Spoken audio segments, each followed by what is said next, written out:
भजेऽहम्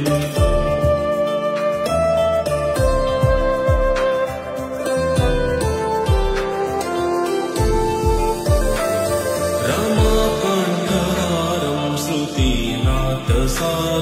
जलान्तविहारं धराभारहारं चिदानन्दरूपं मनोज्ञस्वरूपं नृतानेकरूपं भजेऽहं भजेऽहं जराजन्महीनं